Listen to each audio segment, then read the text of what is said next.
I interviewed a guy named Ant Glizzy.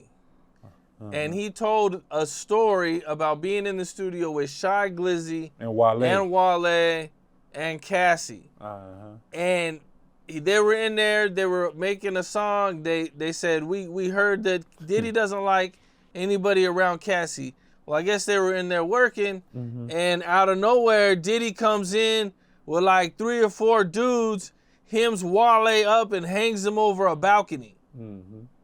I was just in the studio one day. We was prepped by Wale. I was with Wale. I was with Shot, but we was going with Wale to a studio. Before we got there, prior to going to the studio, he had told us we better be around Cassie, and Diddy don't really like people around Cassie. So watch the way we look, watch what we say, just stuff like that.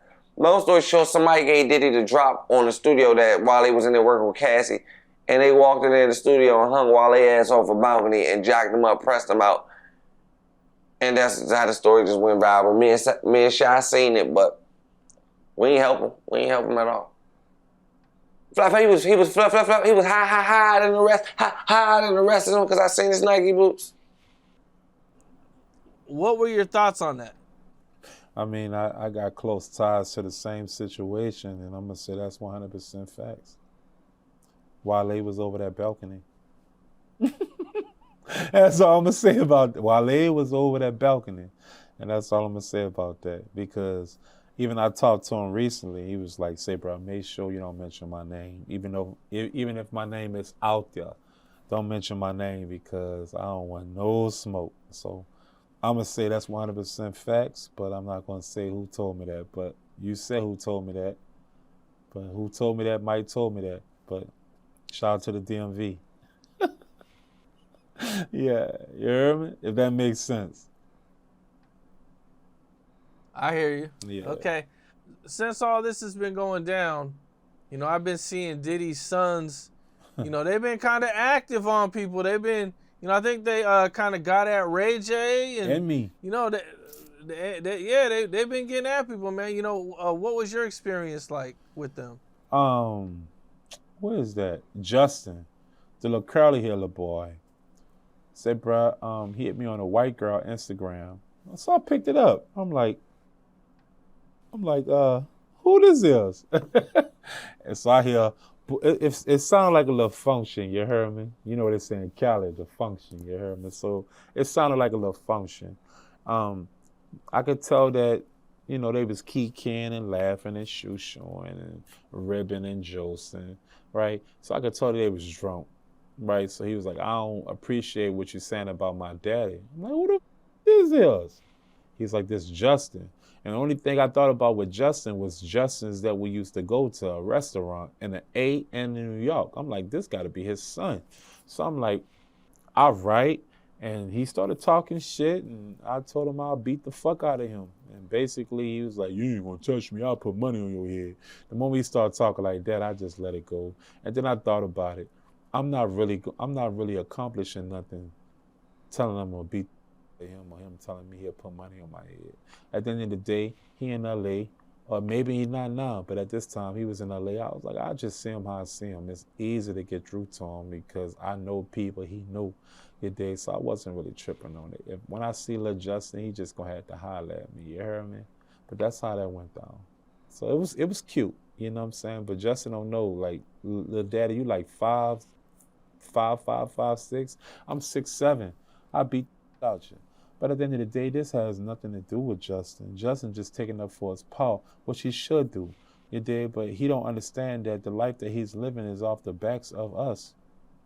So it's bigger than Justin. So I'm gonna leave that alone and let that be, because I was told after that situation happened from his team to let that go, because he's just a little boy. So I am gonna let that go. So I'm not gonna speak on Lil Justin no more. But when I see him, I just want him to have the same energy. That makes sense, bro? Yeah, because I don't play. I don't play. I don't play. And that's just all it is. I don't play. The end. And I'm gonna leave it alone because his side said to leave it alone. But at the end of the day, Lil Daddy's still a grown man. So when he see me, I'm not gonna keep my bargain of leaving it alone, because you have to keep that same energy. Yeah. Yeah, you got to keep that same energy. So I seen Sarah was on 60 Minutes, and she said Diddy was a bully, threatened people, inhumane working conditions.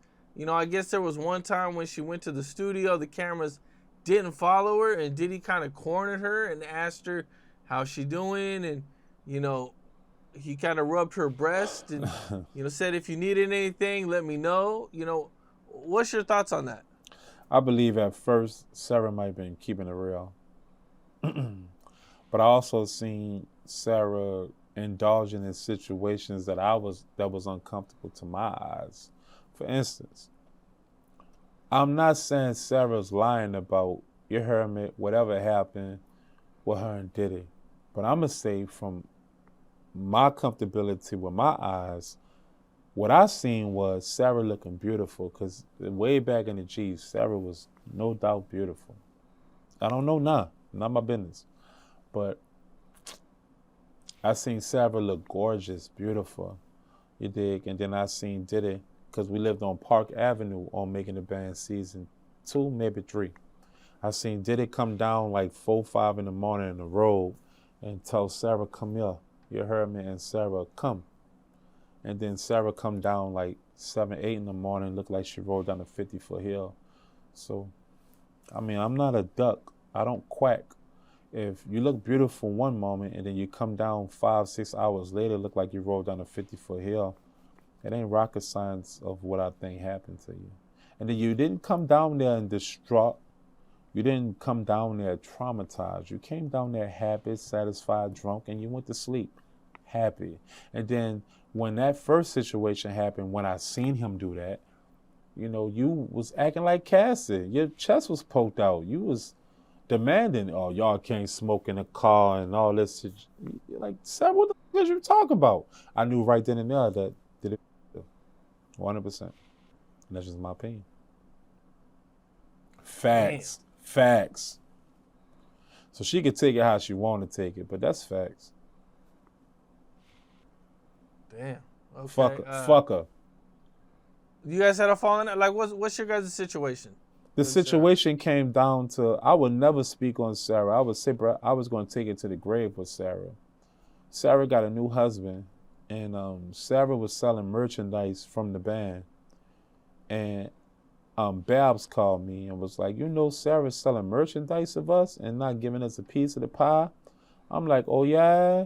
Okay, cool. So I called Sarah myself. I'm like, Sarah, let's say, bruh, you selling merchandise with my face on it? I ain't care about all them other people with their face on it. I'm like, you selling merchandise with my face on it? And the husband got on the phone like, yeah, that's what we doing. And I said, I declare war from there. So I said in my mind, the moment you marry a man, you become the man. So I felt like it was war. So now anything that I took to the grave, I dug out of the grave. So now they gonna hear it, because you gave me the observation that you didn't give a fuck about your brother. So I gave you the observation like I didn't give a fuck about her. Period. So I was okay, you heard me, of the repercussions, what came behind that. She could say, oh, Chop, you're lying. But I made sure Fred got on them outlets and kept it real. And the moment that happened, I guess Chop wasn't lying, because Chop don't lie. If I get on either Capone or any platform, I'm not going to get up here and lie. I don't have to lie about none of this shit I went through. I keep it real. You don't want me to keep it real? Don't say or do nothing around me. Fuck you. Because I am who I am around you. The most you can say about me, Buku Groovers, all the celebrity rapper girls, all the celebrity singers, all the celebrity group, whoever the fuck. That's all you can say about Chop. Because Chop is a 100 nigga. That's the uptown in me. Yes, Lord. Period. Say what you want about me. Hear you. Say what you want about me. I don't care. But what I got to say about you, you better make sure you good in my book. Period. I hear you, Period. man. What's up? This is Cam Capone. We got more content like this coming soon. So hit that like button, subscribe, and stay locked in to Cam Capone News.